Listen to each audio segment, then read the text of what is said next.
গতকাল ঠিক ৯:৫৪ নাগাদ অভিষেকের পিএ সুমিত রায় হাজিরা দিয়েছিলেন ভবানী ভবনে। আজ ফের অভিষেকের পিএর হাজিরা। আজ ফের সুমিত রায়কে সিআইডি তলব করেছিল। গতকাল ১০ ঘন্টা জিজ্ঞাসাবাদের পর আজ সকালে ফের ভবানী ভবনে সুমিত রায় কখন পৌঁছলেন আরো বিস্তারিত এই বিষয়ে জানাতে পারবে অনুপ রয়েছে আমার সঙ্গে। অনুপ, তো শালবনী যে জমি দুর্নীতি মামলা, সেই মামলা ইতিমধ্যেই অভিষেক বন্দ্যোপাধ্যায় যিনি আত্মসহায়ক সুমিত রায়, তাকে কিন্তু আজকে আবারও তলব করা হয়েছিল এবং তিনি ৯:৫০ 10টার সময় তাকে আসতে বলা হয়েছিল। নির্ধারিত সময়ের আগেই তিনি এসে পৌঁছেছেন এবং তাকে কিছুক্ষণের মধ্যে জিজ্ঞাসাবাদ শুরু করবে সিআইডি আধিকারিকরা। গতকালকেও তাকে প্রায় ১০ ঘন্টা জিজ্ঞাসাবাদ করা হয়েছিল সুমিত রায়কে, যে অভিষেক বন্দ্যোপাধ্যায় আত্মসহায়ক। শালবনী যে জমি দুর্নীতি মামলা, সেই মামলায় কিন্তু তাকে জিজ্ঞাসাবাদের জন্য গতকাল ১০ ঘন্টা এবং আজকেও বলা হচ্ছে সকাল ১০টার মধ্যে আসতে, এবং ৯:৫০ তিনি ইতিমধ্যেই ভবানী ভবন সিআইডি সদর দপ্তর সেখানে পৌঁছেছেন এবং তাকে কিছুক্ষণের মধ্যে সিআইডি আধিকারিক তারা জিজ্ঞাসাবাদ করবে। বেশ কিছু প্রশ্নের উত্তর এখনো পর্যন্ত অধরা। গতকাল জিজ্ঞাসাবাদের পরেও সেই সমস্ত উত্তর পাওয়ার জন্য অভিষেক বন্দ্যোপাধ্যায় আত্মসহায়ক সুমিত রায় তাকে আবার আজকে জিজ্ঞাসাবাদ করবে। এর আগে নিউ আলিপুরের তার যে বাড়ি, সেই বাড়িতে গিয়ে সিআইডির পক্ষ থেকে নোটিশ দেওয়া হয়েছিল। তিনি বারবার গওয়াজি ছিলেন এবং তিনি বেপাত্তা ছিলেন। পরবর্তী ক্ষেত্রে যখন সুপ্রিম কোর্টে রক্ষা কবচ পায়, তারপরে দেখা যায় গতকালকেই একেবারে ভবানী ভবনে নির্ধারিত সময়ের আগে তিনি আছেন এবং ১০ ঘন্টা জিজ্ঞাসাবাদের সম্মুখীন হয়। এবং গতকালকে একাধিক প্রশ্ন করা হলো, একাধিক প্রশ্নের উত্তর অধরা ছিল সুমিত রায়কে, সেই কারণে আবার এখান থেকে জানতে চাইবো যে গতকালের পর গতকাল তো ১০ ঘন্টা জিজ্ঞাসাবাদ করা হলো, তারপর সুমিত রায় অভিষেক বন্দ্যোপাধ্যায়ের বাড়িতে গেলেন, আজ আবারও হাজিরা দিলেন ঠিক ১০টার আগেই। আজ কোন কোন দিকে মূলত তদন্তকারীরা ফোকাস করবেন, কোন কোন প্রশ্নগুলোর উত্তর গতকাল পাওয়া যায়নি সে বিষয়ে কিছু জানা যাচ্ছে? দেখো, শালবনীর যে জমি দুর্নীতির কথা বলা হচ্ছে, এক্ষেত্রে তার যে ভূমিকা ছিল সেই সমস্ত প্রশ্নের উত্তর তাকে জিজ্ঞাসাবাদ করা হবে। গতকালকে দফায় দফায় তাকে জিজ্ঞাসাবাদ করা হয়েছিল, কিন্তু বেশ কিছু প্রশ্নের উত্তর তিনি জানি না এমনটা কৌশলে এড়িয়ে গিয়েছিলেন। কিন্তু এই যে জমি দুর্নীতি মামলার ক্ষেত্রে তার ভূমিকা যে ছিল, বেশ কিছু তথ্য কিন্তু পেয়েছিল এবং সেই সমস্ত তথ্য দেখিয়ে গতকালকে তাকে জিজ্ঞাসাবাদ করা হয়েছিল এবং সুপ্রিম কোর্টের যে বলা ছিল রক্ষা কবচ ছিল, সেই কারণে গতকাল তাকে ছাড়তে হয়। এবং তার পরবর্তী ক্ষেত্রে সেই সমস্ত প্রশ্ন, অর্থাৎ জমি দুর্নীতি মামলায় তার যে কি ভূমিকা ছিল, সক্রিয়তা কি ছিল, এই সমস্ত বিষয় তাকে আবারও একই জিজ্ঞাসাবাদের সম্মুখীন হতে হবে। ইতিমধ্যে সুমিত রায় অভিষেক বন্দ্যোপাধ্যায়ের আত্মসহায়ক, সেদিকে এসে পৌঁছেছেন এবং তাকে জিজ্ঞাসাবাদ শুরু করা হবে। কারণ এই শালবনীতে বলা হচ্ছে, জমি দুর্নীতি মামলার কথা বলা হচ্ছে, এখানে কিন্তু তার যে গুরুত্বপূর্ণ ভূমিকা ছিল সেখান থেকে কিন্তু সিআইডি একেবারে স্পষ্ট যোগসূত্র পেয়েছিল। এবং পরবর্তী ক্ষেত্রে যখন এই মামলা জেলা পুলিশের হাতে ছিল, পরবর্তী ক্ষেত্রে মামলার গুরুত্ব ছিল বলেই কিন্তু সিআইডির পক্ষ থেকে সেই মামলার দায়িত্ব নেওয়া হয়েছিল। এবং সিআইডির পক্ষ থেকে গতকালকে যেমন ১০ ঘন্টা জিজ্ঞাসাবাদ করা হয়েছে, গতকালকের পর আজকে অভিষেক বন্দ্যোপাধ্যায় আত্মসহায়ক, তাকে দীর্ঘ জিজ্ঞাসাবাদ করা হবে। এবং শালবনীর যে জমি দুর্নীতির কথা বলা হচ্ছে, তার যে ভূমিকা ছিল সেই সমস্ত সূত্র পেয়েছিল এবং সেই একাধিক তথ্য দেখিয়ে অভিষেক বন্দ্যোপাধ্যায় আত্মসহায়ক সুমিত রায় তাকে জিজ্ঞাসাবাদ করা হবে ভবানী ভবনের সিআইডি দপ্তরে। বেশ,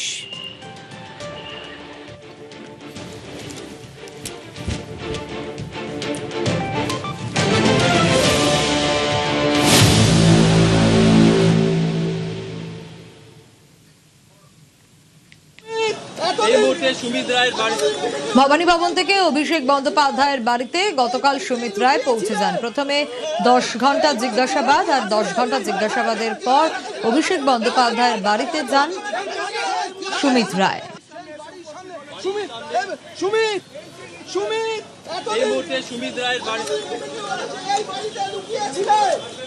এই বাড়িতেই লুকিয়েছিলে, এই বাড়িতেই লুকিয়েছিলে।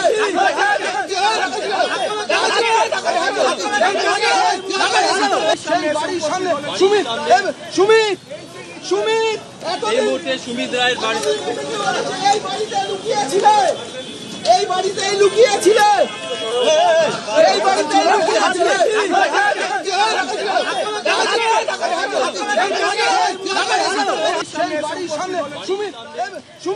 ভবানী ভবন থেকে অভিষেকের বাড়িতে সুমিত, লুকোচুরি শেষে সিআইডি হাজিরা অভিষেকের পিএর। ভবানী ভবনে সুমিত রায়কে ১০ ঘন্টা জিজ্ঞাসাবাদ। শালবনী জমি দুর্নীতি মামলায় সুমিতের সিআইডি হাজিরা। রক্ষা কবচ নিয়ে অবশেষে সুমিতের লুকোচুরি শেষ। আজও সিআইডি হাজিরা অভিষেকের পিএ। শালবনীতে দেদার সরকারি জমি দখল করে বিক্রির অভিযোগ। এই মামলাতেই শালবনী থানার পুলিশ সুমিত রায়ের খোঁজ শুরু করে। 13ই জুন সুমিতের খোঁজে কালীঘাটে অভিষেকের বাড়িতেও পৌঁছেছিল শালবনী থানার পুলিশ। আজ ভবানী ভবনে সিআইডির ম্যারাথন জিজ্ঞাসাবাদের পর সেই অভিষেকের বাড়িতে গেলেন তার পিএ সুমিত রায়। এই বাড়িতেই লুকিয়েছিলে, এই বাড়িতেই লুকিয়েছিলে।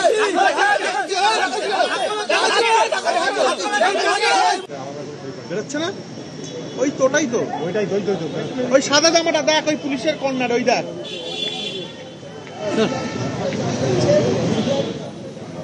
সুমিত, সুমিত, সুমিত, এই মুহূর্তে সুমিত রায়ের বাড়িতে এই বাড়িতে লুকিয়েছিলে, এই বাড়িতেই লুকিয়েছিলে।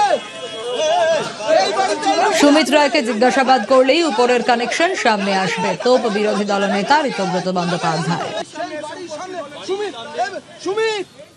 সুমিত রায় যেহেতু ক্যামাক স্ট্রিটের চার্টার্ড মাফিয়ার গোটা অপারেশনটা সুমিত রায়ের থ্রুতেই হতো, বা ধরুন কমিউনিকেশন, অতীতে সুমিত রায়ের সঙ্গে এরমভাবে কথা বলার সাহস আমারও ছিল না। লাস্ট যে ফোনটা 4 মে পরবর্তী সময়ে ফোন করে বললো যে বস ফোন করতে বলেছে। আমি তখন বলেছিলাম কোন বস? হুগো বস। সুমিত রায় তো কমিউনিকেটর ছিল, বিভিন্ন নির্দেশ তো সুমিত রায়ের মাধ্যমেই আসতো। বা এগরার ওই যে ঠিকাদার, এই যে টুলু মণ্ডল যেহেতু এখন হট টপিক, এগরার ঠিকাদারের যে কথা, মানে টুলু মণ্ডলের বিরুদ্ধে সেই এগরার ঠিকাদার কেন বেশি লাফালাফি করছে, সেই ধমকটাও কিন্তু সুমিত রায়ের থ্রুতেই গেছিল। সুমিত রায় চার্টার্ড মাফিয়ার ম্যান ফ্রাইডে।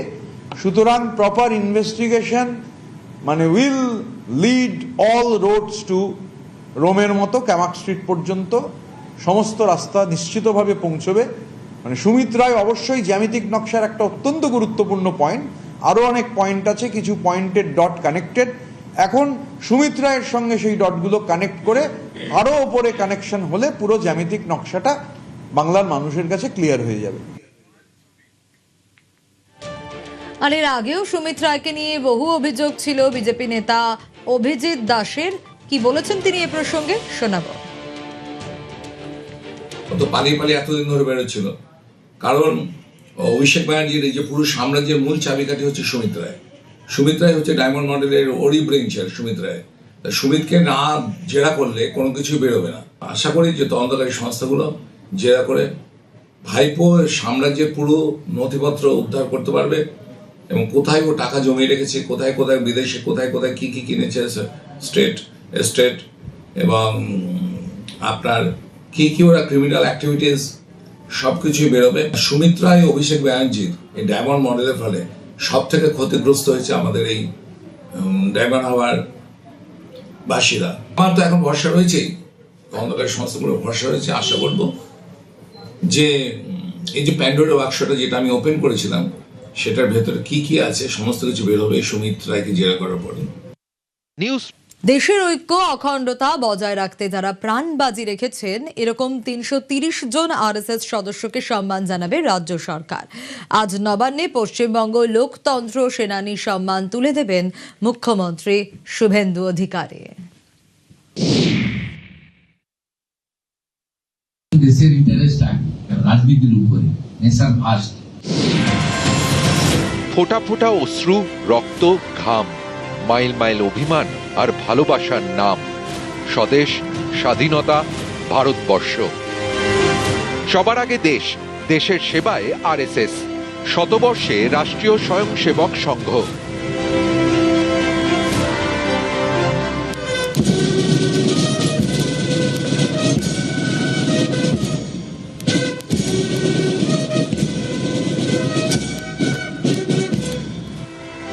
দেশের ঐক্য এবং অখণ্ডতা রক্ষায় যারা লড়েছেন, যারা শত শত দেশবাসীর ঘর বাঁচাতে ঘর ছেড়েছেন, এবার তাদের সম্মান জানানোর পালা, তাদের লড়াইকে কুর্নিশ জানানোর পালা। রবিবার নবান্নে পশ্চিমবঙ্গ লোকতন্ত্র সেনানী সম্মান প্রদান অনুষ্ঠান।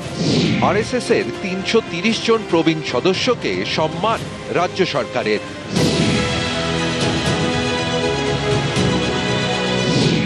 বিপ্লব রায়, জয়দেব সিংহ রায়, স্বামী অসীমানন্দ, সুনীল পদ গোস্বামী, মনোজ চট্টোপাধ্যায়, বিশ্বনাথ চক্রবর্তী, প্রতাপ বন্দ্যোপাধ্যায় এবং আরও অনেকে।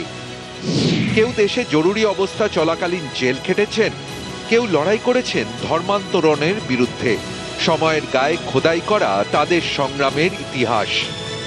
প্রীতিশ বন্দ্যোপাধ্যায়, নিউজ 18 বাংলা।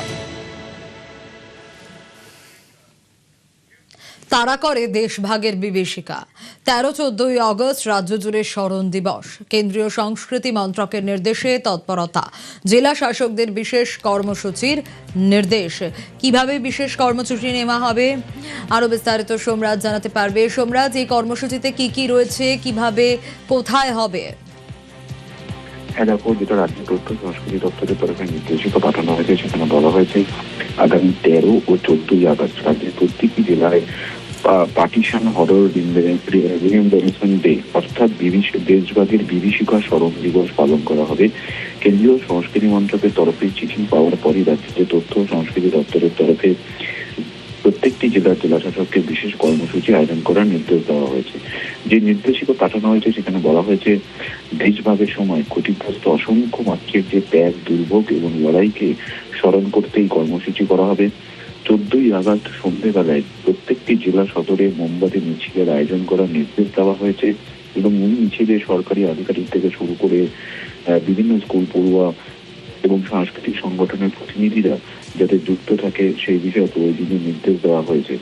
শুধু তাই নয়, 13 এবং 14 আগস্ট দেশভাগের বিভিন্ন ইতিহাস, মানুষের লড়াই এবং তৎকালীন বিভিন্ন ছবি নথি নিয়ে প্রয়োজনীয় প্রদর্শনী আয়োজন করতেও বলা হয়েছে এবং স্কুল পড়ুয়াদের ওই প্রদর্শনীতে নিয়ে গিয়ে দেশভাগের ইতিহাস সম্পর্কে সচেতন করার কথাও বলা হয়েছে।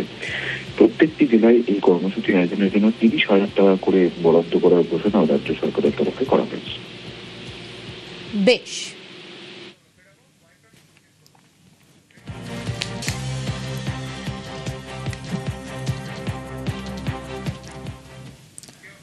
ভারত ছাড়ো আন্দোলনের 84তম বর্ষপূর্তি। স্বাধীনতা সংগ্রামীদের কুর্নিশ মুখ্যমন্ত্রীর।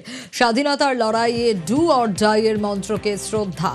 স্বাধীনতা সংগ্রামীদের আত্মত্যাগকে সালাম। ভারত ছাড়ো আন্দোলনের 84তম বর্ষপূর্তি। স্বাধীনতা সংগ্রামীদের কুর্নিশ মুখ্যমন্ত্রীর। স্বাধীনতার লড়াইয়ে ডু অর ডাই এর মন্ত্রকে শ্রদ্ধা। স্বাধীনতা সংগ্রামীদের আত্মত্যাগকে সালাম।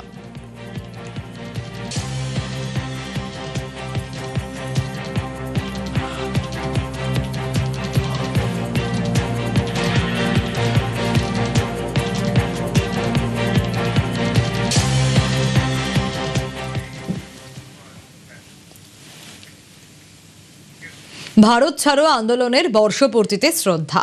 স্বাধীনতা সংগ্রামের শ্রদ্ধা জানিয়ে পোস্ট প্রধানমন্ত্রীর। মহাত্মার অনুপ্রেরণায় দেশপ্রেমের স্ফুলিঙ্গ। স্বাধীনতার লক্ষ্যে পুরো এক হয়েছিল দেশ। এক্স হ্যান্ডেলে বার্তা মোদির।